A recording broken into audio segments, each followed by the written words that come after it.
turn to the teacher. Turn to the teacher. Turn to the teacher. Turn to the teacher. Turn to the teacher.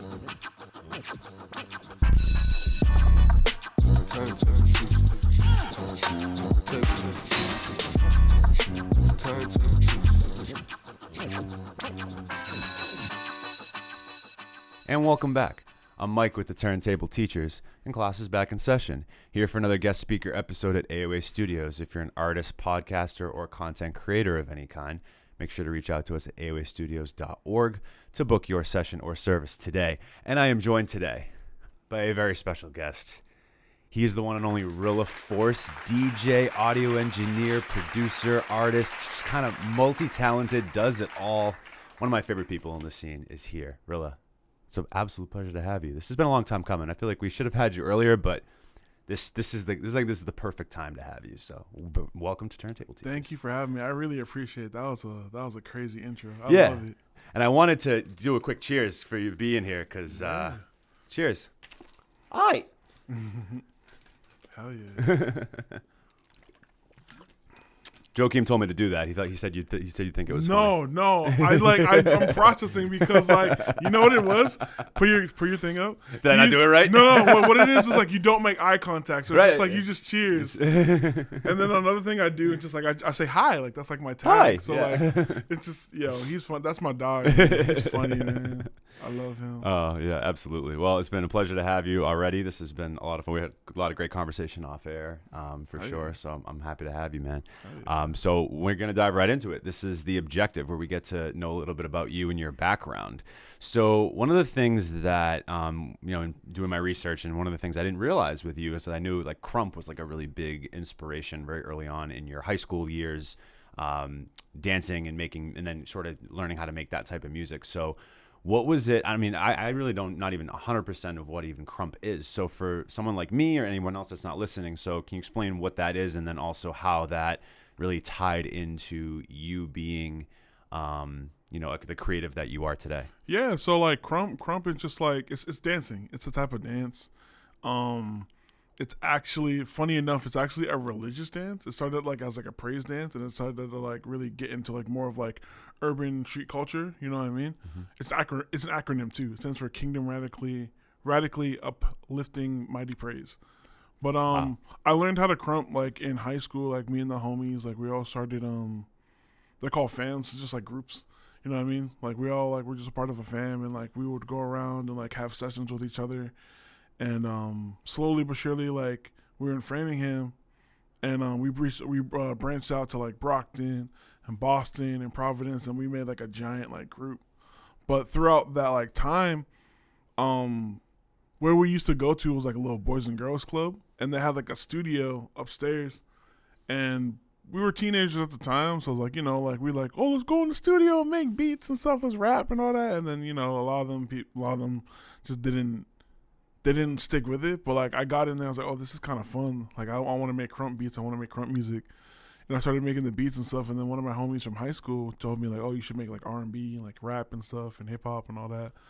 And I was like, all right, like let me give it a shot. And that just kind of like led me to like doing that, and like over like this is like probably like in 2000, I want to say 2008 to 10, like okay. Just krumping and like learning and like about music and all that, and really like diving into it. Like after that, like I started getting into like more electronic music. I met like a lot of electronic artists and producers and stuff like out here and just like online, and like started making electronic music. Mm-hmm. And that's just kind of like where it came from. Really, everything just always came from art, and like the catalyst was dance in this situation. Interesting. And then so that's really fascinating for me to kind of get that background. And I'm curious, like, so you, as I mentioned earlier, you DJ, you are an artist yourself, you produce, you engineer. I'm curious, like, which came first? Like, so obviously the, dancing and learning how to actually make that sort of style of music, the krump style of music and electronic, like, but what did it start with? Making beats? Was it more just DJing at that point? Like, I'm curious, like, which one you started with, and then which one you feel for you right now, maybe currently, is like the one you maybe enjoyed doing the most, or maybe the one that you feel is maybe your strongest in. Yeah, no, I mean, like I feel like Well, first and foremost, it started with production. I always started with like beat Okay. making, like audio production. Just learning, like I use FL Studio, like that's the DAW I use.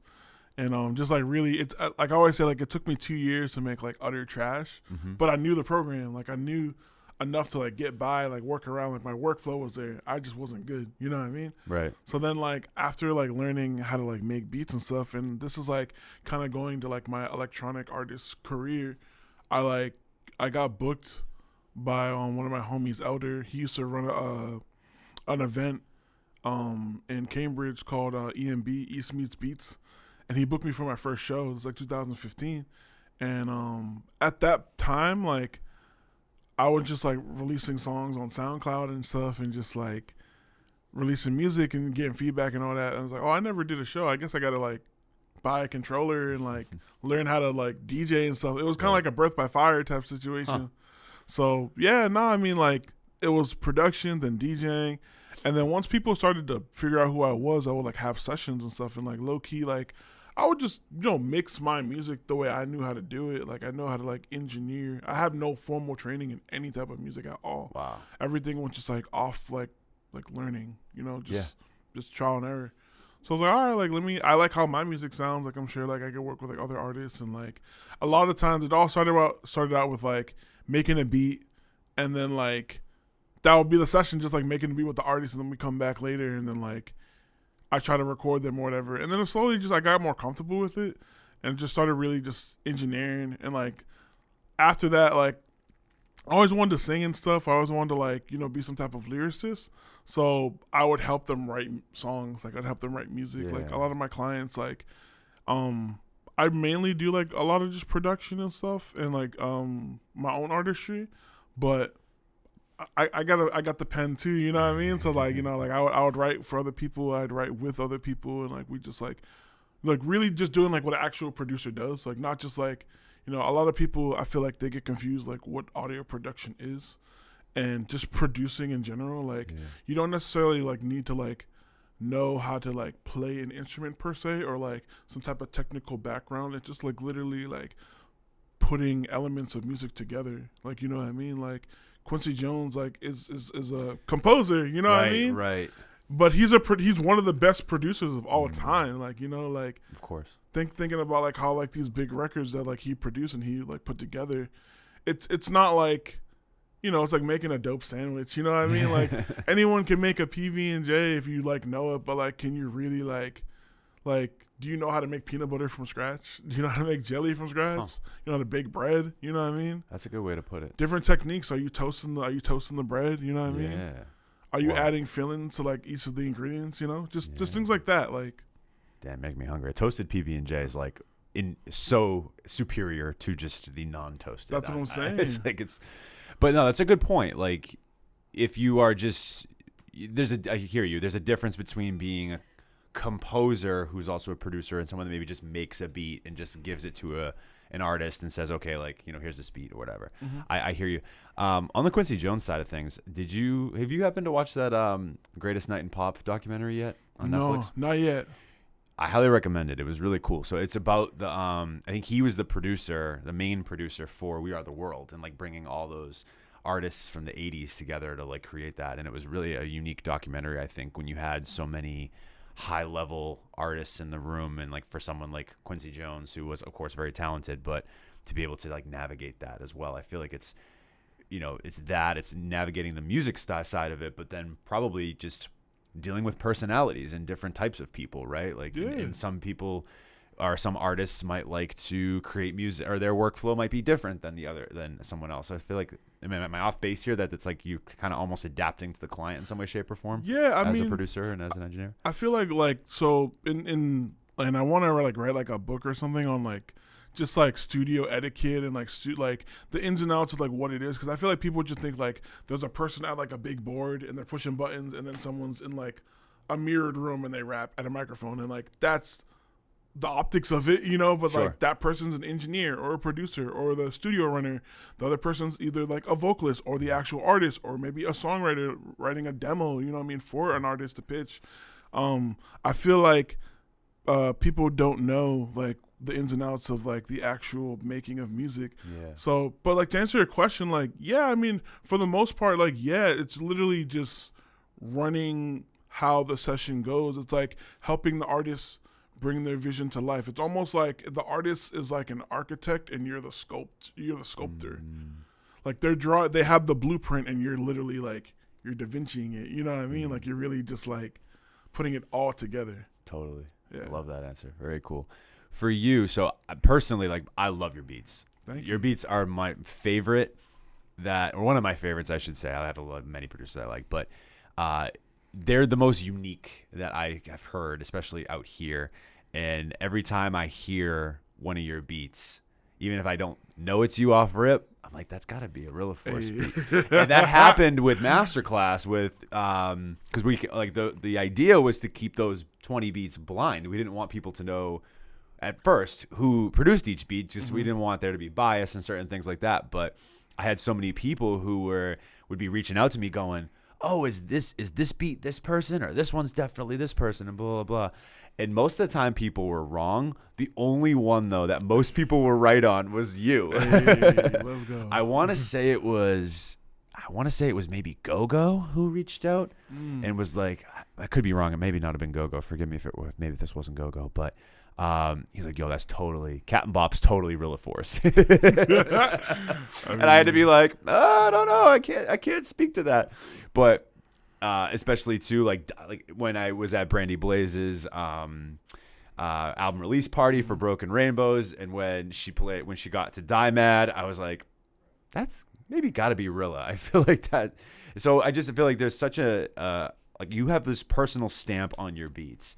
So I'm curious for you, like I know that you have synesthesia, is that correct? Yeah. And so for anyone that doesn't know what that is, and correct me if I'm wrong, I had to do a little bit of research on it myself, but it's when essentially like you can, like for example, like you have two senses that are playing at the same time, right? So like you can like taste color and like certain things like that. Is that correct? Yeah. Or maybe you can explain it better than I Yeah, can. no. I mean, you're absolutely right. It's just like a neurological disorder where like, yeah, it's like it's almost like a hybrid of like different senses like happening at the same time. Yeah, In yeah, my yeah. case, I see like saturated hue, so like I see color. Wow. I see color with sound. You know what I mean? So some people like it's different. Like some people can see textures, and maybe it's not like it's like the visual aspect of it. Maybe it's like it's a whole bunch of things. It's like there's still a bunch of studies on it. It's just, I wouldn't say it's like mastered in a sense, but like it's definitely like it's an interesting thing. And like I know Pharrell has it. I think Sam Gellatry has it. I don't know if you're familiar with them. I gotta put you on. Yeah, I gotta be these artists, man. These are why Rilla's Rilla. But yeah, it's I think it's why like my music sounds the way it is, because like I almost have the cheat code. Like I'm like, oh, this is more pink, this is more teal, this is cyan, this is magenta. Like, well, for lack of a better word, I do feel like your beats, when I hear them, your production, even all your music, it's very colorful. So I'm just curious of like how potentially that synesthesia plays a role, if at all, in when you're creating music, and do you see it as this almost? I mean, it sounds to me like you're saying as a cheat code. So maybe my question was more or less of it. Do you see it as like an advantage, or are there advantages to having this, or maybe are there disadvantages? I was curious on that front. It sounds to me like what you're saying, describing that you feel like it's a good thing potentially. Yeah, I mean, like it does have some ups and downs. Like for me, like sometimes when I'm in like overpopulated areas, and I'm a super big extrovert, so this is very like rare. But when I'm in overpopulated areas and things are clouded, it almost feels like white noise. You know what I mean? Because like there's so many different things. A lot of people are talking, people are yelling. There's like a bunch of cluttery, like clunky noises. But for the most part, I mean, like it's dope. Like I feel like I just experience music in this different way. I feel like that's why I love it so much, because I just literally see it happening. You know what I mean? Right. When you're creating the music, like, does there ever come a time where it becomes like, is there a part where it becomes like too overwhelming and you have to like stop, or like, is it like, take me through it, because I'm so curious of like when you sometimes when you hear a song or hear a sound that you're working with, you're thinking about certain colors and at times. So does that play into more of like your mood, or is there an intentional thing? Like I'm going, like you said, I'm going for a certain color and that's what I'm looking for. Like I'm kind of curious how that like process works for you. I feel like it's more like, for at least for me, like it's more like the byproduct. So it's like I'll come up with a concept of an idea. Like let's say you and I are in the studio, and we're gonna make like a UK garage track, and the melody is like an E flat minor. You know what I mean? Like maybe that key is like a seafoam green. Like the way I see it is like the more saturated it is, like I'm on the right path. Okay. Like, you know what I mean? Yeah. And that's like doing like melodies and counter melodies and like having everything like kind of sync up more. Like the more I'm closer to that cue, like all right, like I feel like this is good. Interesting. And so I love that. And then another sort of side to this too. So I know it feels like the artistry maybe came second, not artistry, but like being a vocalist potentially. Like that definitely came a little bit after. So when did you know, so it sounds like you're DJing, you're producing music, you're engineering, you're kind of doing all these things. When did you sort of make that distinct choice where you were just like, I'm going to start being a vocalist now as well. I'm going to add this into the fold. Like, was there a moment where it kind of clicked for you that you wanted to just do this yourself, or was there, or did it just kind of happen gradually?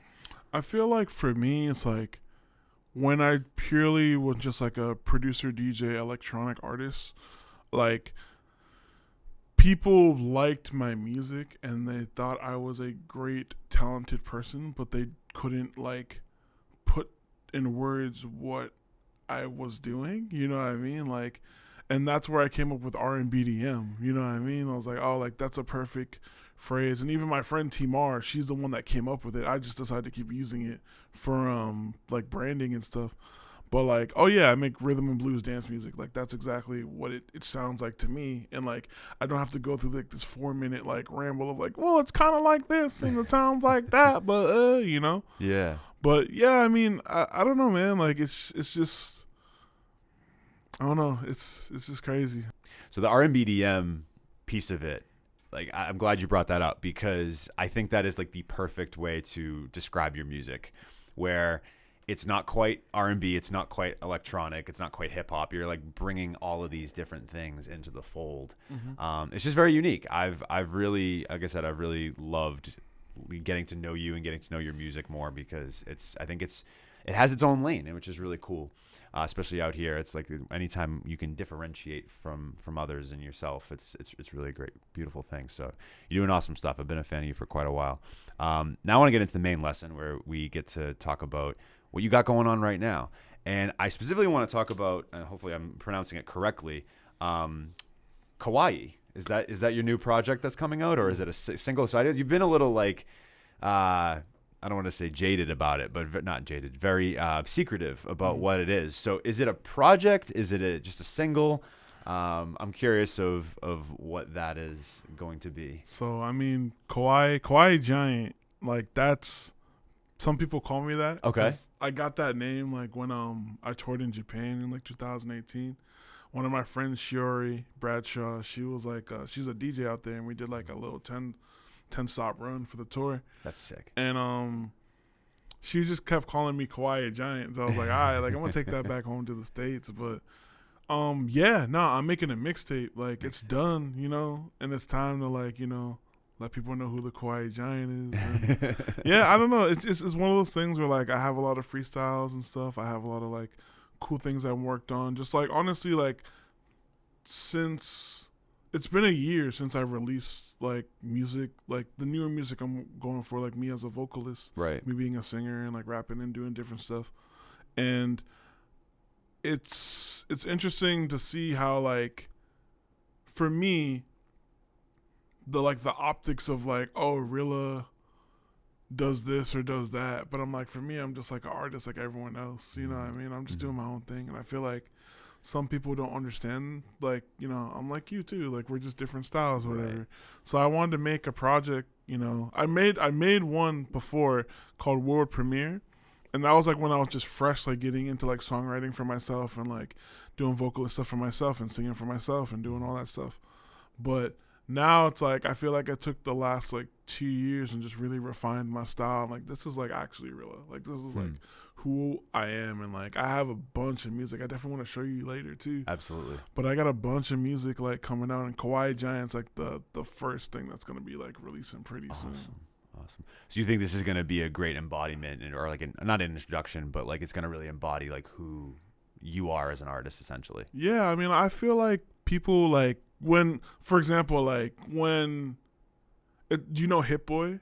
Yes, like the producer. I do. Yes. Do you know he raps? I do, actually. It's it's almost like how people were like, "Oh, you're rapping," and like they don't understand, or like how Kanye's whole thing, and like I really resonate with it. Well, this with this one thing is like, like you know when he was first like with like The Rock and all that, like they weren't taking him serious as a rapper, and we all know that you know you should have, you know, and but yeah, it's like it's you know I want to be a singer, I want to do all these things, I want to like you know step out of my comfort zone and do different things, and I feel like I released a bunch of music and a lot of it's good, and you know Feels is one of my favorite songs. Yeah, I love that song. I love that song. It's a great man. song. It's dope. The remix is great too. Like you did great with that. Was a great run you did with that. I feel like that was like, I don't want to say that was like your first like really big song, but I feel like that's like the first song that, at least from I was introduced to you from the standpoint of your vocals, because I'd heard you as a producer before, but then I feel like Feels was like the sort of the first song. I was like, oh, okay, like this is. I didn't really realize Rilla had this type of vocal. Yeah, I think it's good that you're really trying to maybe not branch out, but you're trying to show other people like, okay, I'm not just this producer, like a Hit Boy or a Kanye situation. Those were really good references. I totally resonate with that. Yeah, and like I just feel like people just didn't understand, like you know what I mean, they didn't get it, and it's cool because it's something new. But at the same time, it's like I don't know. I feel like I established myself as a person out here that's serious about what they're doing. So like like you know, I'm playing with the big dogs too. You know, I'm out here. You know, like I always tell people like jokingly, but in a serious way, like I'm top 5 out here, like on some production shit, man. Like I'm doing different things. You know, like you got to feel that way. Yeah, you know, like it would be weird if you didn't. You know. Yeah. So it's like I don't know. Like I love everyone here, and I want to grow with everyone. I want to work with everyone too. But at the same time, it's like, yo, this is also me. You know what I mean? Like this 100%. Is what I'm doing. You know. 100%. I'm really I want to dive in more to with the project, because I'm enamored by what this is going to sound like. It sounds like it's going to be a culmination of many different things. But one of the questions I had that I'm kind of curious on your take with would be, so when looking at something like R&B music or even pop music, right? Like there's really a catchiness that comes with a lot of the melodies and the vocal inflections and performances on that side. And then there's this also EDM, which can be a little bit chaotic, right? And a little kind of wild. So I'm curious for you, like how or what challenges do you see in trying to, because you strike me as somebody that likes to push boundaries with your music, right? Push boundaries with the sound, what things sound like. So how do you find that balance, or is there or what are the challenges in finding that balance with pushing boundaries yet still trying to create music that's memorable and catchy? You have to choose a lane, to be honest. So it's like, for example, like if I'm gonna be doing something that's changing things or pushing a boundary or like changing it up, I have to choose, am I going to do that vocally? Am I going to do that with like how it sounds, like the mix, the audio quality? Am I going to do that like with the production? Am I going to do that with the arrangement of the whole song? You know what I mean? So like, and with production, that's just my MO. You know what I mean? That's what I do. Like I make music that you like, that's unconventional and like isn't necessarily like type A song structure. You know what I mean? So it's like I'm kind of just embodying like vocals on that too, you know, and like I'm also like doing that with vocals too. Like, you know, I wouldn't say like I'm a traditional like I said, like I wasn't trained in any type of musical thing, so everything's just by the ear, you know. Like if it sounds good, it's good to me, you know. So yeah, man, I'm just trying different things and I'm just experimenting, but also like I feel like my experimenting is just like also like the statement of my sound, you know what I mean? Totally. That's a great answer. And yeah, because I've almost like especially with EDM music, right? Like I've never really like that strict, very like grungy, gritty EDM music. I've never quite been all the way there on, and I feel like there are some elements of that in your music for Yeah. sure. But it's so much more accessible to me. So that's why I was just so curious of like how you balance that. So that was a great answer. Have you ever seen the you know how like they have like when you ever go to like a Home Depot or something and you have like colors and it's like all the different shades of colors? Yeah. They have that for EDM. Really? Yeah, because EDM people, I feel like I tell people I make RNBDM, so like, oh, you're like Jamiroquai Skrillex. I'm like, no, that's not even close to, you know what I mean? Like, it's just different levels of everything, you know? Sure. So it's like, I don't know, there's like EDM, which is the actual genre, EDM. Right. And then EDM in its entirety has subgenres. You know what I mean? Like, just like hip hop. yeah, I mean, like Right. like drill came from like different forms of EDM. Yeah, and I now can see like that. it's prevalent in hip hop. Like, you know what I mean? Like, Mm-hmm. so I don't know. Like, it's the reason why I brought that up is because I want to show you like the chart later. Like, I would love to see it. it's like a That's difference, really like cool. you know, between like house and tropical house and this and that, and like Right. there's just a different. There's hundreds of them. You know what I mean? Yeah. So I just pick and choose like from different elements. Sweet. I love it. Kawaii Giant. I want to hear. I want to talk a little bit more about the project. So, Yeah. so it's a mixtape. So this is something that you've been sort of working on for a few years now, and you just feel like you're ready to put it out, or was there like, what was the intention with this? Because you said it's not technically an album; it's a mixtape. So, are there usually there's going to be some freestyles? There might be some different types. So, is it just going to kind of be a mix of different things? Is it you like experimenting with different sounds? Like, is there like a specific theme that's kind of go throughout? Because the few snippets you put out, I thought were really they were really interesting to hear. So I'm kind of curious from that side of what maybe people can expect from this this new body of work that you're planning on releasing. Yeah, I mean, like I feel like Kawaii Giant is just like a piece on a lot of my past relationships. I do a lot of like obviously like since we've been talking, I like using analogies to explain like everything. But there's a lot of like analogies and metaphors like how I had prior relationships and like maybe like my infatuation with like the arts that I love like a lot of visual arts. I love like anime and video games and stuff like that. And I like personifying a lot of things like intangible or tangible, you know, making them like into like different characters and like talking about like that between like relationships or situations in life. Like there's just a lot of like unpacking who I actually am like as a person, but in like crazy beats and like fun, quirky melodies. Sweet. You know? Yeah. So like definitely like, I don't know, like I've been stepping into a bunch of different genres that I appreciate, but I don't typically like make. So like there's gonna be like a lot of like, you know, more hip hoppy things that like I would make for other clients, but like not necessarily for myself. There'll be more like strictly electronic things. Like I've been like Pink Panthers is one of my favorite artists right now. Yeah, I remember when we did. You actually DJ'd one of our shows in 2023 in September, specifically "Mind Flex Never Died," and I think I can't remember what Pink Panther song came out that day, but Mosquito. that was what it was, right. And you were like, "Yo, have you heard the new Pink Panther song today?" I'm like, "Yeah, I think I went through it on New Music Friday this morning." And you were like, "Yo, it's sick. I'm playing it tonight." And I was like, "All right, cool." Like, Yeah, man. she's someone I think that's totally pushing boundaries for sure. I always like, I love artists that push boundaries, right? I think that's why like I've really connected with a lot of your music, right? Is because again, I'm not specifically like, I don't seek out electronic as often, but when I hear it, or if it's embedded in certain subgenres, as you're mentioning, I can always get down with it, especially if it sounds good, or to me at least. But I'm more or less somebody like, I love artists that push boundaries. Like I really am. Like I'm a huge fan of like JPEG Mafia and Danny Brown, Denzel Curry, Death Grips, and it's more or less of like, you know, that's a little bit different of like more experimental. But even Brockhampton, right? I've been a huge fan of Brockhampton. Like been one of my favorite groups since, you know, 2015 or something like that. Yeah. Whenever they really started coming, maybe it was 2016. I can't quite remember, but I'm just such a fan of people that push boundaries and are experimental. So, yeah, Pink Panthers is definitely an artist I'm very enamored by for sure. She's tight. Yeah, man. So like definitely like a lot of like drum and bass, a lot of like jungle type stuff. Like I'm really. Are you hip to Nia Archives? Sounds familiar. I couldn't tell you a song though. Do you listen to or have you heard of Georgia Smith? Oh, I love Georgia Smith. So she had a new song for her new album come out the Little Things. Little Things. Yeah. So she did like an official remix with Nia Archives, and it's like the same concept, like how the track is, but like just high pace, high energy drum and bass. She did that with Predator years ago on this song with a song called On My Mind. It's like one of my favorite songs by her. Yeah.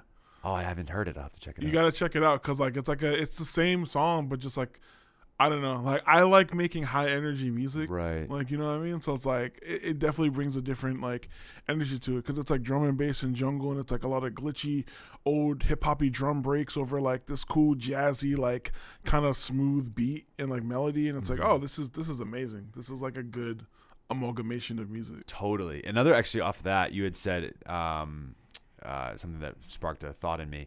Have you heard of the duo from UK, Jungle? By chance? No, not yet. Oh my! All right, so we're gonna have to swap then. Yeah. So they're absolutely dope. Like they're one of my favorite like production duos that producers, I should say.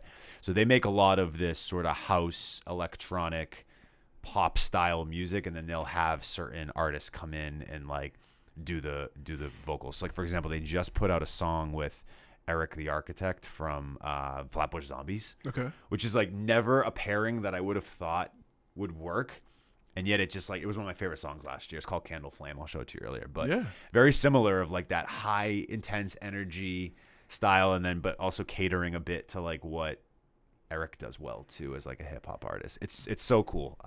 I'm always fascinated by this the day and age we live in now of this just genre blending. Like there's so many subgenres, and it really like it's gotten to a point where like should we even be classifying things at this point? Like there's just so much influence I feel like coming from so many different areas, you know? It's really cool. It's dope. I love that. And like I feel like coming from like that's like how my career started. Right. You know what I mean? Like I feel like that's such a beautiful thing to like take something and like different elements of this and that and just like make something completely new.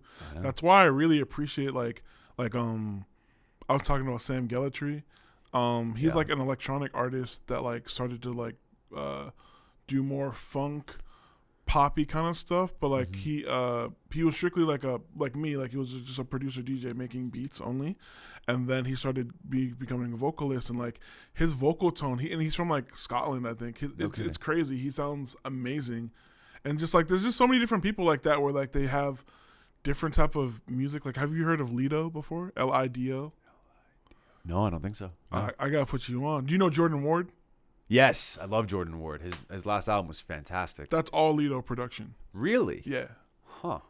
Okay. So and like, I definitely like Lido then. Yeah, like Lido can do anything. Like I strive to be like Lido. One day we're gonna link up. You're gonna link up. But maybe we're foreshadowing a future question here. Okay. I know, right? But no, I mean like Lido or like T-Pain, Kanye West, like Timbaland, like Amine. Like I feel like these people like Amine's last album was great. Yeah, it was good. With Kate Trinata.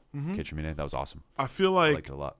I feel like these people would just like have this instance of their music where it's like they take so many different elements of like little things and like they make their own. They're like innovators of like sound and like experimentation. You know? It's dope. Which we need. I encourage that. You know what I mean? I really think that that's like an important piece of this. Like, I just can't.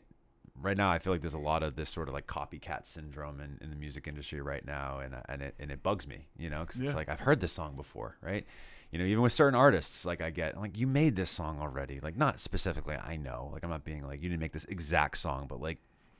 Can you give me a little something different? That's why I'm such a huge fan of someone like Tyler, the Creator, right? Yeah. He'll never make this. I've never said this so many times on this show. So anybody that's been an avid listener to this, like he's said this so many times, but it's the truth. Like Tyler said it. He said, "I will never make another Goblin. I will never make another Wolf. If you want to go listen to those albums, go listen to them. But like, I'm not gonna make the same album twice." And I've always appreciated that about him.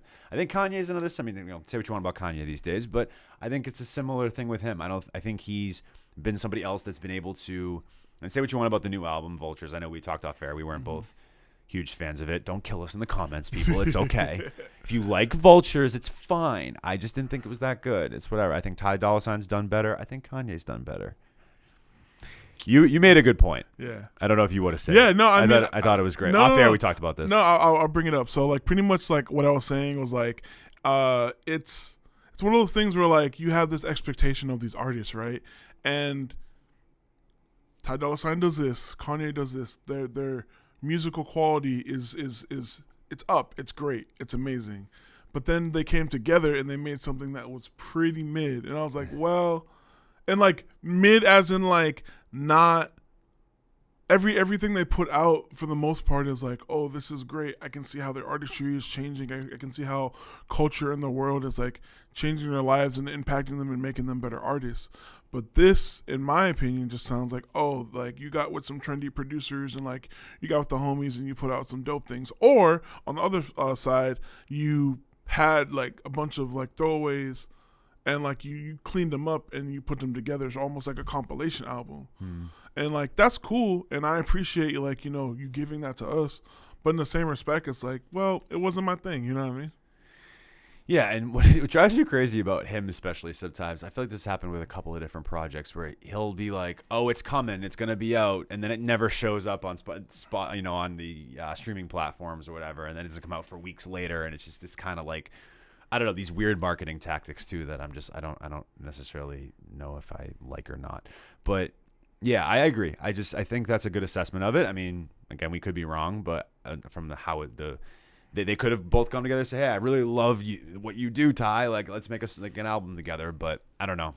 We don't really know for sure what the exact way in which that happened. But I agree. I'm not like you know, and it's fine. Whatever. If you like it, you like it. It's like don't kill us. Low key, I feel like it's like sometimes, and like I am an artist too. So like sometimes I feel like artists, they'll make things in product of birthing something else. Like, you know, there's a whole album out there for some Adidas collab or like some new type of like upholstery or something. You know what I mean? Like you never know. Like, so I mean, you never know. But I feel like this album, maybe it's just trying to birth something different. Maybe. Yeah, and that's fine. And like I said, when someone's trash is another person's treasure. So, so if you like it, it's totally your prerogative. Definitely someone's trash, man. All right, Rilla, it's time. We got to do pop quiz. Okay. All right. So on pop quiz, for anybody that is unfamiliar, this is a series of rapid fire questions that we have found out about you. Some of them have to do with music. Some have absolutely nothing to do with music at all. Could be other interests you have or moments in your life that we will reflect on. And you're just going to answer these questions to the best of your ability. You can't fail because the questions are about you. So unless you don't know yourself, you should be fine. Got you. Sound good? Yeah. All right. So you're gonna get kind of easy, and they'll progressively get a bit harder. What's your go-to song to get a crowd going while DJing, or do you have maybe a handful that you really like? Because I know like it was awesome. I'll caveat this as well to when you did our show, like I loved having you DJ, and that's why I'm so glad because we have I guess not an announcement. It's probably already out by now, but of course, Rilla's DJing another one of our shows. At Diaspora Bloomfest on April 13th. Shameless plug. You should get your tickets now. They're linked in our bio. But I loved about when you did our show was the show was over and people were still mingling and you were just still back there just ripping it, dude. Like playing just like some of the like awesome classics. I can't remember one off the top of my head now, but you like everybody was still just like partying their asses off and you just kept the party going. So I appreciated that so much. But anyway, back to the question. So. Yeah. I know you played such a plethora of different songs from different eras of music, and so I'm just curious, like, if you have like a go-to song to get the crowd going when you're DJing. I mean, low key, like you gotta hit them with the classics, like especially like, you know, I'm a millennial, and like I feel like a lot of my base is like either my age, maybe a little bit older, but definitely younger. So like I'll play the song like, oh, grandma was playing that, but I don't know what that is. Yeah. So I gotta hit him with like the Bobby Caldwell or like, you know. That's right. You did play Bobby Caldwell. Hit him with like the Whip It, like the Daz Band, something just like, this is super funky and I heard this from this movie, but what is this? This is crazy. And then like go into like some like easy, like, you know, like just bombard them with just good music. It doesn't matter what genre, you know what I mean? Just like boom, boom, boom, boom, boom, you know? I love it. Great answer. You had mentioned you're a big gamer.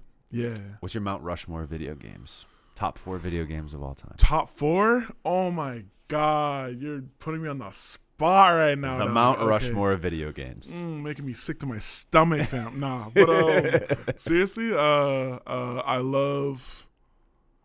Can they be like, do I have to say the game or can it be like a whole universe? Like, can it be like I like Mario, for example. Oh. Like, can I say that or can it be, does it have to be a specific game? Would it be easier if I let you pick the universe? No, I like a challenge too. I'm just asking. I mean, I didn't think about that. Well, he answered a question with a question. Let me think.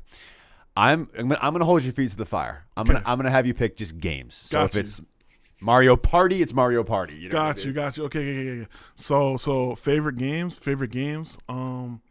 No order though. No order. No. We don't gotta rank them. No, order. it's Mount Rushmore. There's no rank. They're just the 4. Okay. Devil May Cry 3. We got Tony Hawk Underground. Ooh, that's a classic. We got. Back to I gotta finish strong. You know what? I'm gonna hit them with it's if you're a gamer, Phantasy Star Online, and then we'll play it safe. We'll go Sonic Adventure 2. Sonic Adventure 2. I like it. Someone else, I think it was maybe Trillmanny, said Phantasy Star Online. I'd never heard of it before. That game, I'm playing it now, dog. That game crazy, man. It's crazy. Mm-hmm. All right, interesting. I like that. I have never played any of those except Tony Hawk. I'm not a huge gamer. It's all good. I will play a little. I'll dabble in sorry to be like a jockey white kid, but I do like my NBA 2K and my at Madden every so often. But my philosophy, everyone got a game that's out of your comfort zone. Everyone got some. So I'm gonna find something for you. I dabble in GTA, but it's I don't know. I don't have the attention span for some of those games. Like we did like to play. I did like play zombies when I was in college. Yeah. That was like specifically like with COD. Like I refuse to do like that's the thing. I don't have the attention span for like story modes. Like I don't like. I think I've tried playing GTA like 5 because it's been out probably 10 years now, maybe more. I've tried playing it and finishing that game like 3 different times. I think I'm at the moment I could probably be like 19 or 20% through it, and like. If I never finish it, I never finish it. It's like not really a big deal for me. Like I don't get into it. They knew what they were doing with that game, though. They wanted us to be in the lobby talking trash, just shooting each other. But I don't play online. Like it's just not my. Oh damn, he's different. He's just playing zombies. Okay. I just play. Yeah, I was with my friends. We would just play like together. We'd play like zombies. I don't play like the story modes on COD. Like I just don't have that type of sense. Did you play Halo? Were you like? Never did you played like Halo? Oh man, if you like that couch co-op stuff, like you and three of your homies like on the couch, like you gotta play some Halo. Man. I never played Halo. My big thing, right? I love being a GM and doing like franchise mode in like Madden and 2K. Like that's my game. Like that's my stuff right there. I love building teams and seeing if they'll win championships and stuff like that, and like going through like the 10-year thing. Like I'll do that all day. Story mode stuff not as much, but Tony Hawk brings me back to my childhood because I played that game all the time. The game was amazing. Soundtrack was phenomenal. Oh yeah, phenomenal. Which brings me to my next question: which video game has the best score or soundtrack in your opinion? Oh man, Phantasy Star. Okay, Phantasy Star Online. Because you want to know why? Because it's like it literally like it's a whole like. You can tell I love this game because I can't even think. No, it's like ambient and like there's like electronic elements. There's like hip hoppy elements. It's almost like actually, you know what? I changed my mind. Jet Set Radio Future. That has the best music ever. You ever played? What is it called? Jet Set Radio Future. You know the game. It's a cell shaded game. Okay. It's rollerblading. It's graffiti. It was on like Xbox and like Dreamcast. Like that game. Like if you see a picture of it, you know it. Gotcha. It's one of those like if you didn't have it, the homie had it, and you're like, "This is fun." Like you know what I mean? I love it. You're a big anime fan as well. What's the most underrated anime that people don't talk about enough? Parasite the Maxim. Okay. So like, quick answer. He knew that was coming. Because I already know like it's underrated, dog. Like, I think you find it on Hulu, but essentially it's like there's these parasites that invade Earth. You follow this one character. The whole thing is like the parasites go in the person's brain. They take you over. You know what I mean? Yeah. The parasite goes into the person's arm, and it's conscious, so like it could talk to them, the person. So the whole planet is kind of getting invaded, and he's the only one that's like kind of like that. And he meets other people like that eventually too. Yeah. But like it's like pretty much it talks about like morality and consciousness and like humanity, like doing the right thing versus the wrong thing versus like being being a human being or like a creature that just needs to survive. You know what I mean? It's dope. it touches on a lot of like cool things that like you learn like if you take like psychology and stuff. Yeah. Well, we condone all of those themes on Turntable Teachers, so I'll have to check out that. I mean, I'm starting to I don't want to say dabble in anime, but I've you know I don't mind it. I'll give you some good intros. I liked Dragon Ball Z growing up. That was like my shit. I liked that. Classic. Yeah, got to. If classic. you didn't, we had a problem. we don't. I promise. I did watch it. This is more of an opinion question, or well, I guess these all have been opinions. But why should people have guaranas with every meal? Oh, Guarana. I completely butchered You got that. it though. You Wow. got it because I didn't. Don't patronize me. Because I screwed that up so understood bad. though. I understood. I was like, whoa, Guarana. It's a Brazilian soda. It's amazing. I should have brought it. Usually I bring things and I didn't. And I was like, let me not do that. Like, but anyway, Guarana. Every meal. Okay, I butchered that so bad. It's okay. It's a different dialect and like how they speak and stuff. But Guarana, it's amazing. It's pretty mild flavor, but it's sweet. And I like to pair it with they have another pastry called a coxinha. Okay. It's a fried chicken ball, but the way it is, it's like there's a layer of like dough that's almost like, it's not undercooked, but it's like very soft and like gooey almost. And like there's like cheese inside of it, or like cream cheese, and like it's like poached chicken and it's shredded and it's like a bunch of herbs and spices. It's amazing. Okay. It's amazing. I will have to dabble. This is all Brazilian. Brazilian, yeah. I grew up with a lot of Brazilians in Framingham. Well, that's right. Oh my God, I forgot about that. Right, Yeah. that makes sense because I went to Framingham State and I taught at Framingham High for a little while, and yeah, like huge Brazilian population. And even I taught at Everett for a while too, and there was the students over there put me onto a spot in Everett that I don't know, is it Somerville or Everett? I can't remember, but Brazilian barbecue or steakhouse. Oh my God, dude! Like. Oh, chef's kiss. Brazilian food's the best. Yes. It really is. I haven't had it in a while. I'm actually going to have to go to get that at some point. Speaking of cream cheese, if crab rangoons and boneless spare ribs are two of the best parts of a Chinese pupu platter, in your opinion, which I know those are two of your favorites, what would be the third? What rounds out that, like, the best of when it comes to a Chinese pupu platter? Low key, and like everyone could fight me on this, but like Chinese spots have the best wings. They really do be having the best wings. Wings are solid. It's 90%, 98% fire, and sometimes it's not good. Like that's the 2%.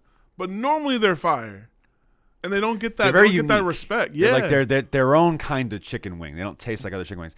By the way, I wanted to caveat to add this. I agree with you on crab rangoons and boneless spare ribs. I think boneless spare ribs get a lot of hate. A lot of hate, and maybe not as much love. Crab rangoons are like everybody loves crab rangoons. everyone loves a good goon. Dog. But some goons are better than others. Yeah, goons are not made equal. They absolutely are not made equal. You get a bad goon, that could ruin your whole day. It's happened to me. Oh my God, it's happened to all of us. My girl and I, that happened to us kind of recently. We were really, I don't want to speak on the place just for, because I'm not going to do that to people. Talk. No. I ain't going to talk that talk. No. I don't want to, no. I mean, hey, they could maybe want to sponsor the show at some point. I don't want to, I don't want to diss the people. But we got goons at this place and we were just very disappointed. We were like, wow. And we same thing. My girl, she loves a good crab rangoon, and as do I. And it's just really disappointing when you don't get a good one. But when you get it, when that goon hits, my favorite restaurant is in Quincy, Massachusetts. Okay, it's a place called Cathay Pacific. Yeah, see, Olivia's going crazy behind the scenes right now. She knows we're in here. The Cathay folks are in here because one thing about it is like it's just a big restaurant. Then on like the lesser of the restaurants is karaoke like almost every night, or like on Thursdays or something. Yeah. There's like open mic. Like it's one of those things where it's like a step above like the towny bar, but in the best way possible. And it's dope Chinese food, big portion. I'm like their spokesperson. There's like big portions. It's like they haven't sent us any sponsor money really. You need to calm down. Like, all right? No, for real. Like Cathay was good. You know what I mean? Like let's go. But like it's just amazing. I love it there. Like Well, Quincy's not too far from me. I'm gonna have to get down there. We gotta go. And well, Chase lives in Quincy, so we gotta go. All right, well, Chase. I mean, Chase is gonna be listening to this episode, so you heard it here first. Like, I'm texting you now. We'll make a group chat after this. Seriously, Yeah. maybe by this episode airs, we've already gone. How cool would that be? It needs to be the picture. Space-time continuum. It needs to be the picture of us. Okay, there. sounds like that needs to happen then. Oh, man, dude, I love a good goon. I mean, come on. If they got the best ones too, you telling me? They're like super big and like actual like crab meat and like I'm telling you. Yeah, because if it's just cream cheese, get out of here with that shit. Or like the fake crab, like whatever. I mean, that's good. You can make them worth it. But yeah, when they get like the real crab in there, you can't beat that. Yeah, no, it's crazy. They're fire. Yeah. Okay, I'm like I was gonna say I'm okay with the with chicken wings. I'm a chicken finger guy. I like chicken fingers. That would probably be my third. You scallion pancake people, get out of here. I'm sorry, I can't.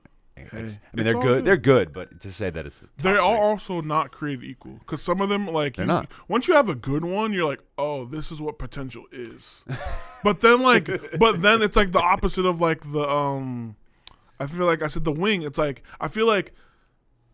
I'm not gonna say 2%, but like maybe like 10% of the time they can be amazing, and then 90% of the time they're just like, oh, green onion dough. Okay, that's cool. You know what I mean? Like anyone can do that. Yeah. Like, well, you heard it here first. We could clearly this is a new podcast. This is the Chinese food podcast. We're not. Should have got me started. I'm all piped up. We are no longer turntable. We're both very hungry as well. Poor Rilla comes in. Do you have any snack? By the way, for future guests, we probably should start at least having a snack pantry. We don't have that here at AOA Studios. We're currently trying to we're one thing at a time over here, but we're both very hungry. So now this is becoming quite the great conversation, but also a huge detriment to our stomachs right now. I will change the subject, I promise. So something that you and I have in common that maybe not a lot of people have in common. Maybe you don't even know that we have this in common. My mom growing up, okay, that's a big reason why I like music. Is because my mom played music throughout the house all the time. And what I love about my mom is that she played a lot of different kinds of music. Mm-hmm. And there were different types of music being played for different types of settings. And a specific artist by the name of Kenny G, who is one of my favorite instrumentalists. Obviously, it's tough to say he's like my favorite saxophonist because like how many saxophones do you really know? But like that was dinner music all the time was Kenny G. So I'm a huge fan of Kenny G. Luther Vandross as well was like a big dinner guest. I know you're a big Kenny G guy as well.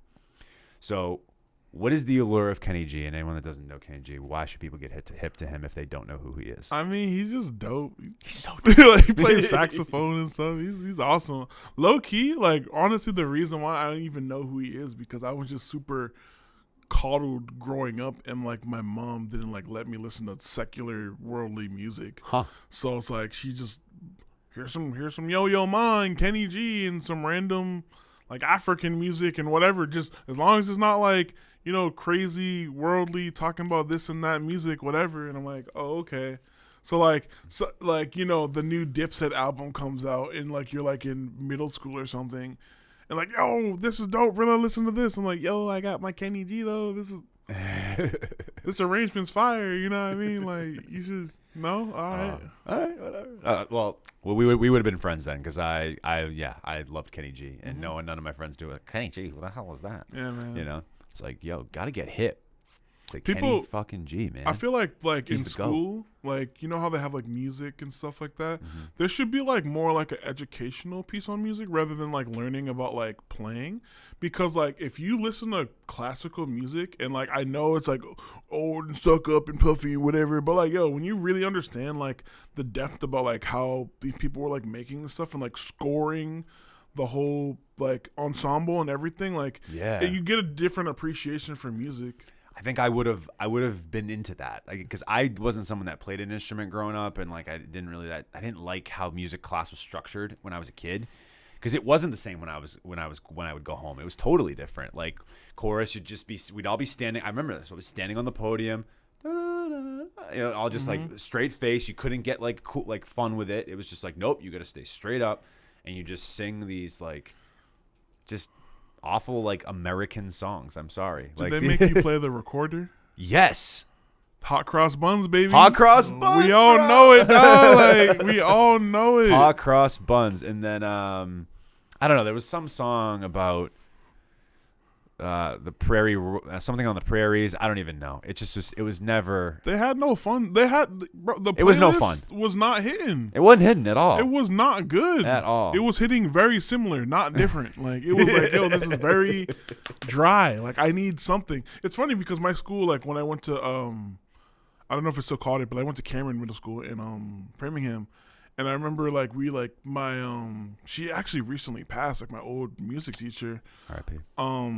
Miss Dinsky, you know what I mean?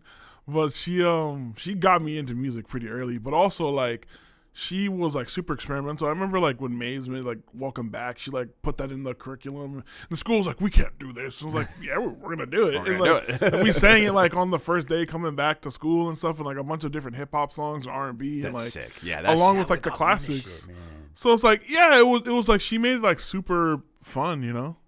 Well, that's awesome. The ironic part for me is doing what I do now and being so embedded in music and all that. I was the only kid. I'll never forget this, and I've never said this on air. This is a Turntable Teachers exclusive.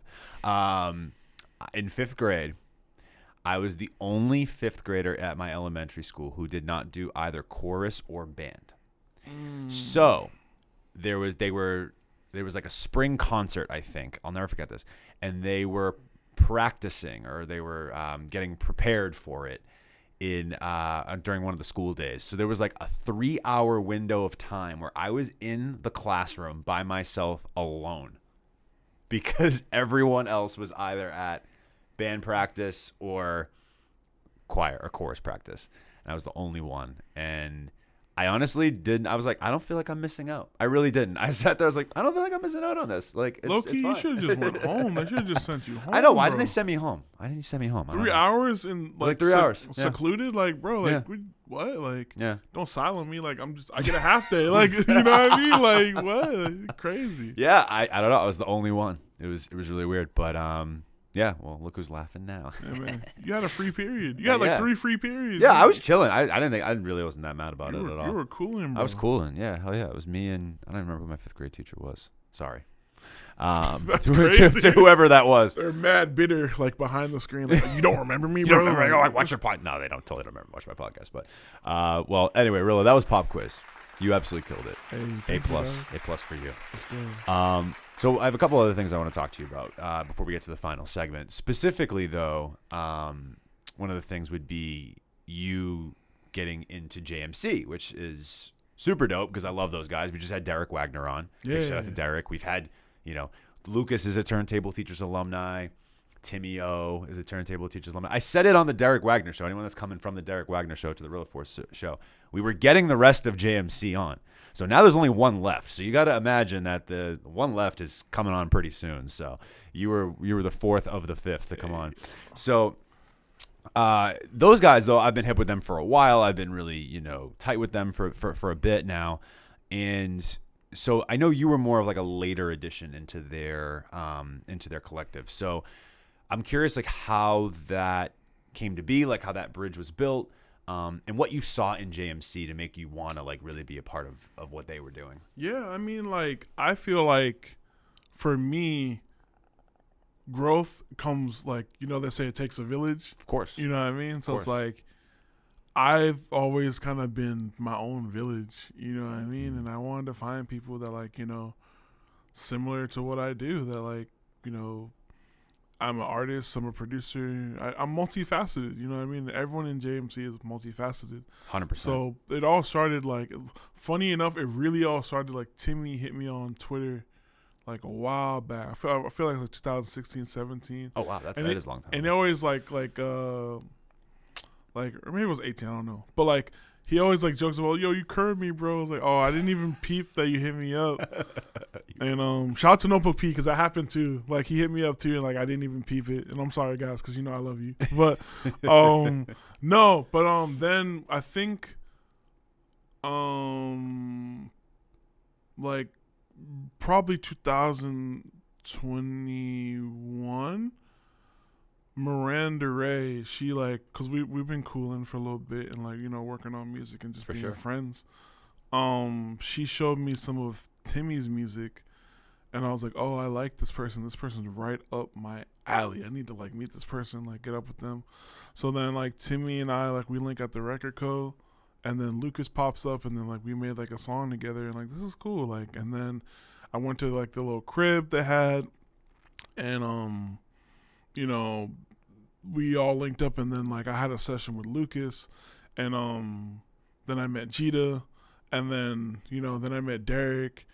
And, you know, after, like, a few sessions and stuff, I was like, hey, guys, like, are you guys, like, accepting new members? Because, like, I like how y'all are doing stuff. I would like to submit an application. Yeah, to like, I would like to work with the club, please. Like, you know what I mean? So, I mean, like, I don't know. Like, they always ask me, too, like, what do you see? And I'm like, bro, like, we're all similar. We're all dope. And I feel like we make a great team together. And, like, I don't know. I've been doing this for a while, too. So, it's like, I like to like kind of like big bro sometimes and be like, yo, like you should try doing it like this, bro. Like this could help out, or like maybe we should try doing things like a little bit like this. And it's cool, man. Like I just love I feel like I've never had a sense of camaraderie with like peers and stuff. Like it's always like Rilla's dope, but like Rilla's not part of the thing. Like, you know what I mean? And it's kind of discouraging sometimes. So like I feel you feel that narrative about yourself? Because I don't know. You strike me as somebody. You're outside. I see you at events all the time. Like I feel like I feel like people not only like you but and respect you, but I don't know. I feel like you're very much accepted in other spaces. Like people really fuck with you. I know. No, I'm not saying they don't mess with me. I'm saying that like everyone has like. I feel like people have like their day ones. I see what you're saying. And I'm not that like I have to be that to everybody. Sure. But I feel like they're not my day ones, but it feels like they are. Like JMC. Like, that's you know awesome. What I mean? Like it feels like the way that we're all as people and like as like, you know, humans and individuals and musically, sonically too, like we're all extremely different but extremely similar at the same time.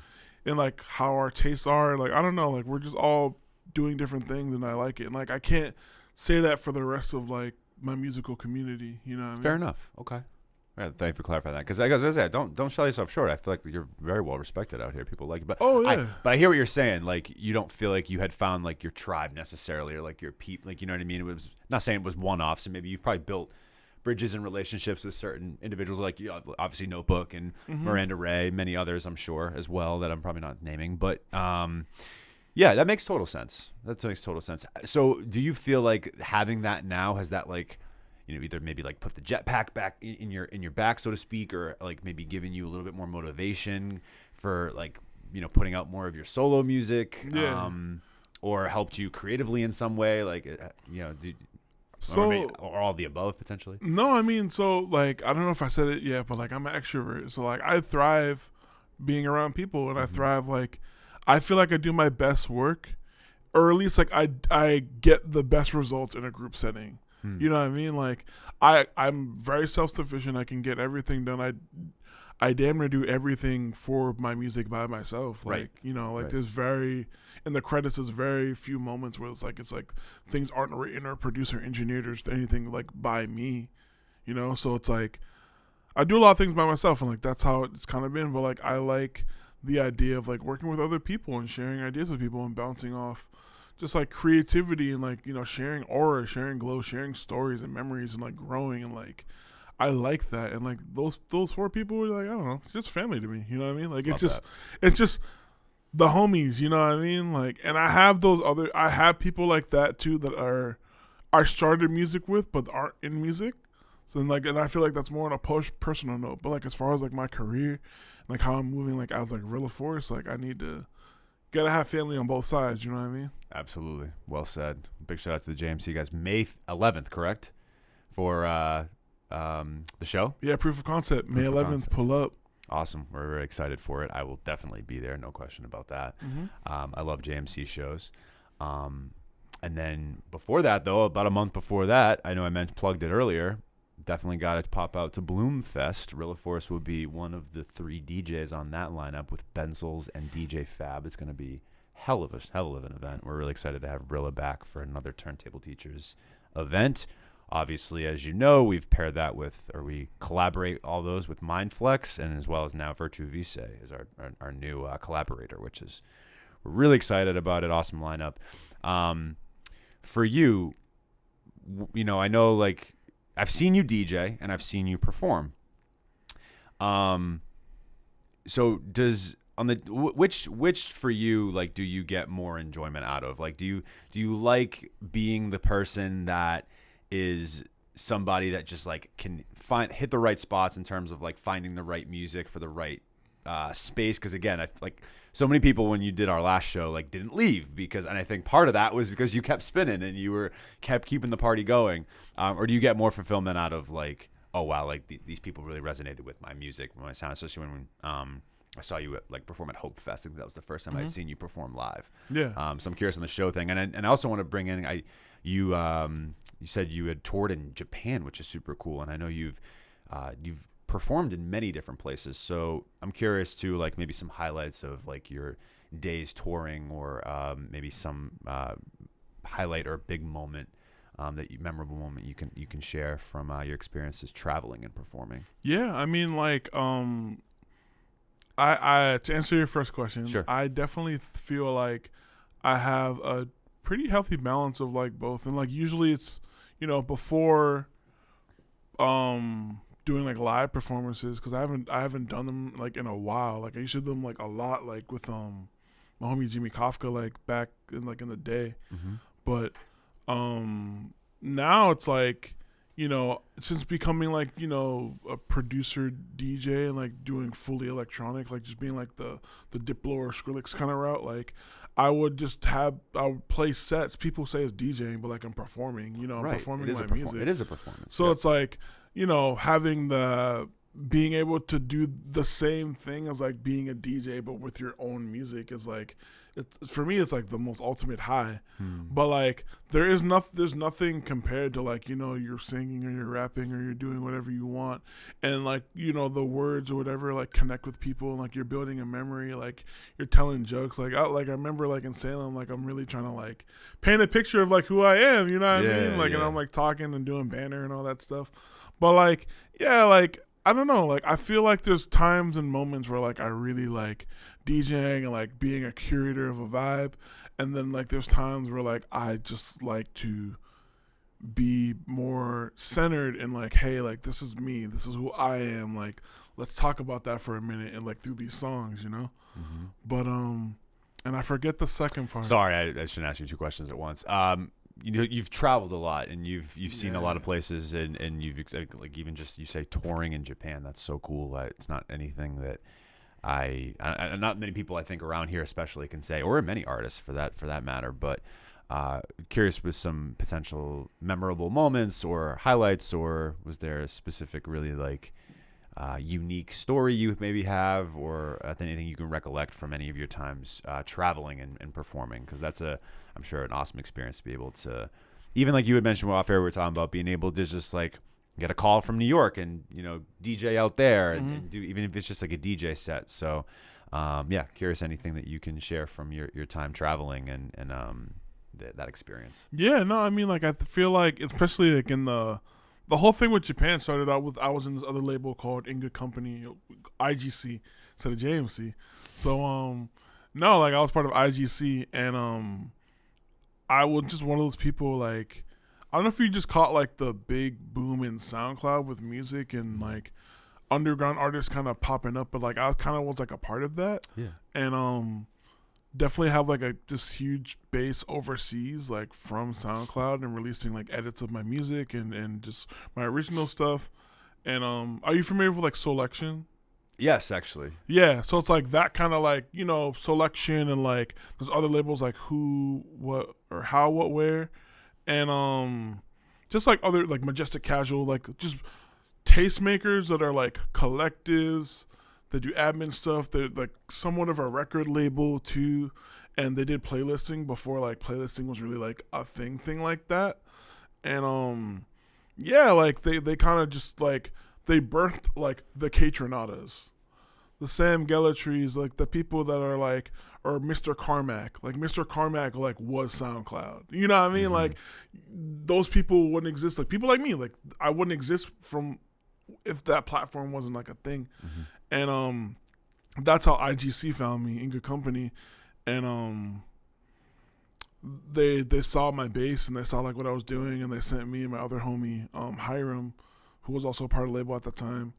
They flew us out to Japan, and it was an amazing experience, just like having people like resonate like with my music. Like I remember like walking around before the shows and stuff, and like they'll be, "Oh, you're Rilla." I was like, "What?" I was like, "Yeah, like you're Rilla. Like I'm going to your show later." I was like, "That's fire." I was like, crazy. "Okay, like you don't even get that in Boston." Yeah, no, that does not happen to me here at all. So like for that to happen like in a different country, and like someone who like I barely like understand, I'm like, "Yo, like this is crazy." Like, "Oh, like thank you for liking me, dog." Like, you know what I mean? This is amazing. So like it's definitely a cool experience. And like even like the same person Hiram, like he had an event called Open Source back in the day, and like it was like a DJ producer showcase type of thing. Like they rented a venue that sound and lighting and projections and stuff like that. And he flew me out to play with another one of my homies, JR Jarris, and we like headlined the show, and it was just dope because like I've never been to I didn't know if I said it, but it was in Texas. It was in Houston. Mm-hmm. And I'd never been to Houston before, but just like seeing the love of like people like play my music and like, you know, just playing like bops and stuff, and like, "Oh, like who's this Rilla guy?" Like this guy's like, "Oh, you're from Boston, bro? What's in Boston?" It's like, "Well, me, like a bunch of other cool people and things too." So like, you know, just being able to really resonate with like culture and people and the different environments and taking it all in. Like Japan was a movie, bro. I was about to say, especially Japan, that's got to be such a culture shock. I find it too fascinating. Like, there's so many European and Asian countries that are obviously super fascinated with American culture. And specifically, there's artists out here that maybe don't play as well as you think. Like, there's specifically like a lot of the artists in the boom bap hip hop scene out here.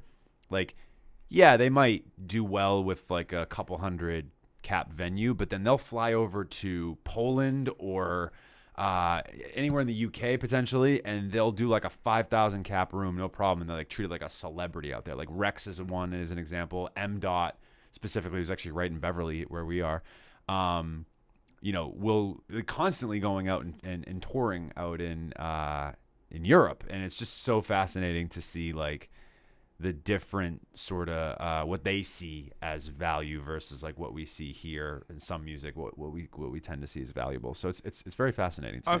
I feel like I have a theory that like sonic frequencies just resonate in different parts of the world differently. Like there's a reason why like you have someone like as big as like Token out here, Salem, Mass. You know what I mean? I don't see Token out here doing shows like that.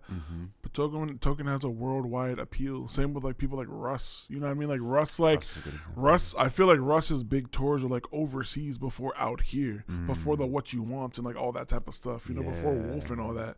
So it's like, and same thing with me, like I'm not doing a lot of shows out here. I would love to. I really appreciate you booking me, like the people that really rock with me, I appreciate y'all, but I'm not out here like that. But like, you know, if someone will hit me up from like DMV to do a show because they love my music over there, or like overseas or something like that. Like I remember before the pandemic happened, I was supposed to tour. I was supposed to go back on tour and do London, South America, and I think specifically Brazil, and some other place, South Africa. South Africa. Yeah, I could see your music hitting well in South Africa. Cause like I had a lot of edits of this, so like a lot of like different Caribbean styles. This is even before like I'm a piano and like Afrobeats was like popular like that. Like, right. But they were hitting those marks. Like it sounded like that. So they were like, "Yo, this is dope." It just wasn't like categorized like that, like out here in the States. Sure. You know? Sure. Yeah, almost like we felt like in some ways we were behind on a lot of that. I mean, most of the times in the States, like we are, like, you know what I mean? Like people are like, I feel like do you know what ballet funk is? Already. Olivia clearly does. I think that's something we had talked about, right? You and it's your favorite, right? We talked about that on a text message. I feel like maybe it's from Olivia then about why I even know that exists. Brazilian like dance pop music. Okay, it's like the main rhythm is like cha cha cha cha cha. Do you know Sango? Do you know Sango? I don't think so. No. Sango's a I producer. don't think so. Was on like Selection and stuff like that. Like they really messed with okay. him. Maybe. All right. Maybe I've heard. He kind of popularized bringing baile funk and hip hop together. I see. Huh. Okay. I have some homework. There's to do. other I artists have too homework that to do like experimental like baile funk, like Trope Killers or like Anita or like there's like Trope Killers sounds familiar. Yeah, That, like I've just totally like, but like that's a genre that's like super popular and like it's getting. I've been telling people for years, even like Jersey Club, people are just getting now into Jersey Club. Yeah. Yeah. But Jersey Club is just like it's club music from Jersey that's been around since like the 90s. Right. But now like Ice Spice does a song or DaBaby does a song and like now people are like want to do Jersey Club. Yeah, it's really fascinating how those things can happen. Cause like I was talking to Gogo about that. I was like, yo, like he's like, yo, Rilla been on Jersey Club and all this UK garage and like Rilla's been doing that. Like right. I'm like, yeah, bro. Like I don't know. Like I feel like people are just like catching up because like the world's expanding. Like you said, like genres are like coming together. Like people are finding ways to make like dirty South trap music with like a booming 88 and like jungle music. That people's me too. Like I'm doing that a lot, but like I don't know. Like it's just funny. It's funny to see like that happening because like you know what it is. Like you're a part of a world and people like also become a part of it. And like I feel like that's where like the hipster thing comes from. Yeah. You know. No, the world is a lot bigger than just what we know and perceive it. You know, it really is, and I think sometimes we lose that in America. And like I feel like there's a lot of like, oh, you know, because we are one of the global superpowers. We have our finger on the pulse of everything. When maybe that's a little bit not the case. Maybe in like finance, money, and not to get even political, but like in art, art is universal. And there's like even going back to like how you're saying like the boom bap artists like they do well overseas and stuff. It's like when I was in Japan, we went to this club called. It was called Harlem. It's almost like, have you ever been to the Palladium? I have. In Worcester? I have actually. It's like half as big, but like 2 floors. Oh, okay. So similar, like kind of setup. Yeah. Yeah. So they have like on the first floor, it was like almost like a boiler room setup where like DJ in like a circular booth in the middle and like you're just dancing around the DJ. And the top floor, they had like a regular conventional stage and stuff like that, and they had like some guy in Japanese, probably a Japanese artist, rapping and everyone's singing every word, and I'm like, who is this? And they're just going in like there's like thousands of people there, and I'm just like, yo, what's going on? Like at least like probably like 2. I'm like, what is happening here? Like this is crazy. And I don't know this human, you know what I mean? Like, and it's just crazy. But a lot of those people do. So yeah. No, I think you're right. Like, I think that the biggest teacher in anything is traveling. I think that, like, I've said that forever. Like, every time I've traveled, I'm like, damn, like, this is so cool. Even if I don't love the place I went, it's like, nah, but I at least got to see how another group of people live, and it's something that I want to do more. I haven't done enough of, truthfully, because I just, for different circumstances, I wasn't able to when I was growing up. But in my 20s, I've certainly was able to do more of it. And yeah, I just feel like it's the best teacher. And we can, there's so much to learn and like tap into with different cultures and how they express themselves, how they experience their own art and how they perceive certain art as well. Because like I said, you know, boom bap kind of in a lot of ways originated on the East Coast and the Northeast of America. But like, it's weird now that we don't exactly like champion it. And so maybe, I'm not saying we don't, but it's interesting that different parts of the country champion it a lot more than we do. Maybe it's like we almost become numb to the things that like we've created. Like it's lost its allure. You know what I mean? In some way. I feel like that comes from like a place of like it's, you know, it's been established here, so like move on type of thing. But then you have like people like, I don't know, like I wouldn't say Marco Plus is like boom bap, but like he definitely embodies that type of like energy and that type of like movement with his music, and like he's like in the South, you know what I mean? Like it's interesting to see like how like someone all the way over there like that's taking that type of energy and like applying it to their music, you know? For sure. So this is awesome. What a conversation. I love this, man. Rilla Force, everybody. This is like been a long time coming. I'm super glad that you're here to actually have this conversation finally. Kawaii Giant coming out very soon. Is there a release date for that by chance? Do you have a date? You're not You're sure. gonna see it. All right. You're gonna see it. You're gonna see it, people. You're You're gonna see it. Kawaii Giant coming soon. Proof of concept coming soon on May 11th. Make sure you get your tickets there. And then, of course, you got to come to our show as well on April 13th at Diaspora in Cambridge. Make sure you be there. The lineup is wild people. Young Pleat, Malik Elijah, Mindflex, Brandy Blaze, Jeff Porter, Isaac Groove, Isha from the 978. Am I forgetting somebody? I totally am. Caesar, Hassel G. I think that's everybody. I think that's everybody. I have to call you Glade, bro. Glade. I'm plugging right now. I'm plugging. Straight I'm plugging. plugging, I'm plugging bro. away.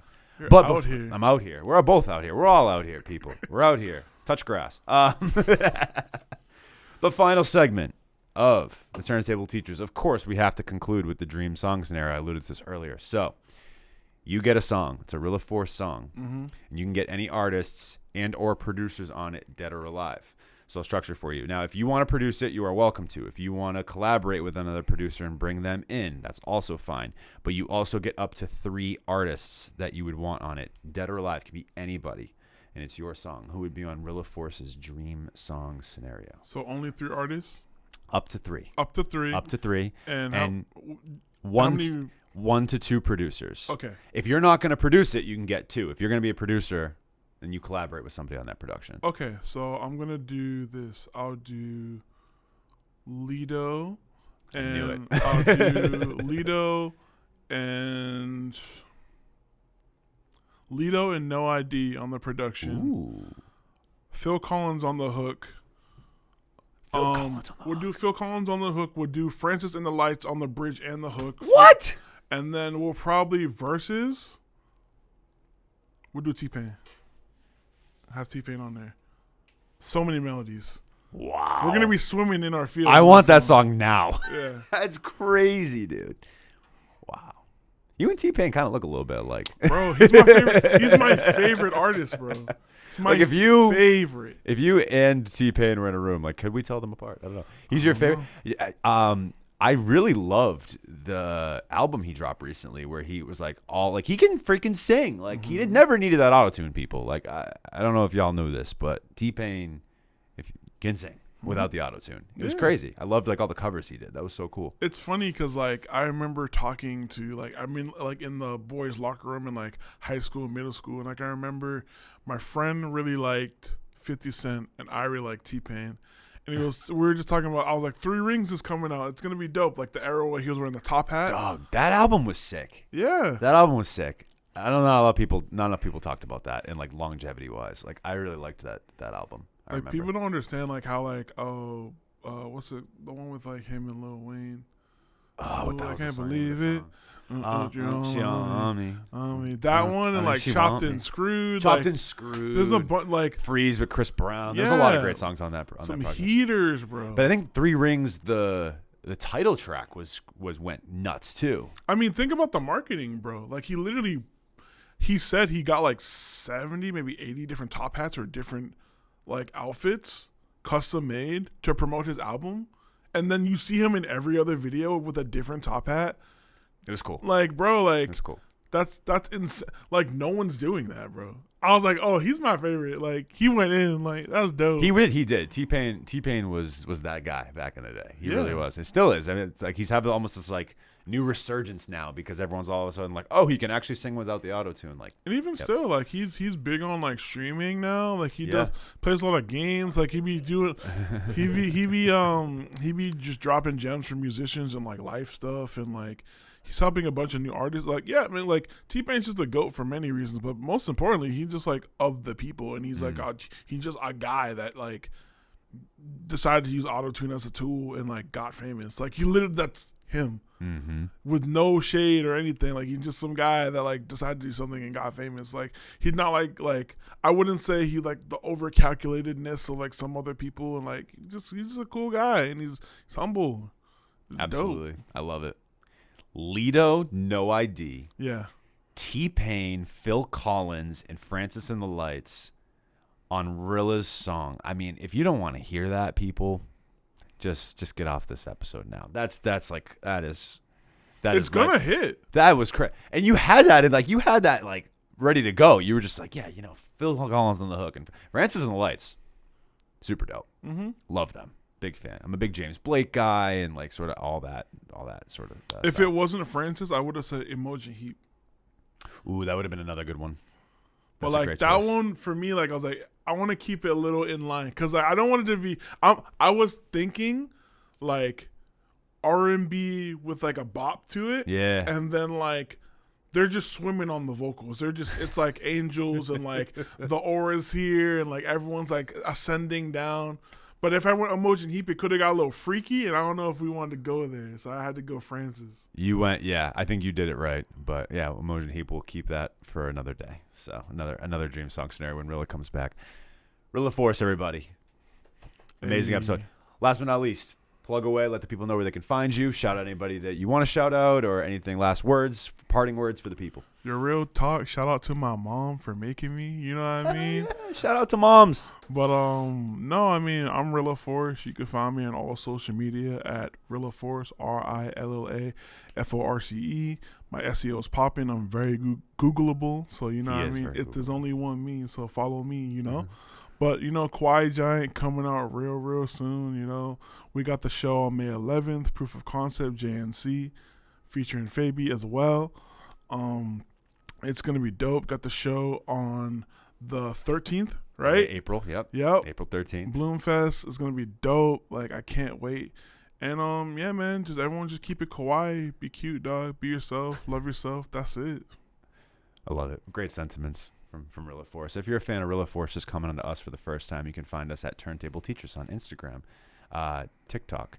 Hit up our website, turntableteachers.com, for all the latest. And then, of course, make sure you hit up aoastudios.org, where we have podcasting, videography, music production, engineering, whatever your needs are. Make sure you reach out to us if you are creative in the scene. We'd love to have you in here. As always, I'm Mike. That's Rilla Force with the Turntable Teachers, and class is officially dismissed. Turn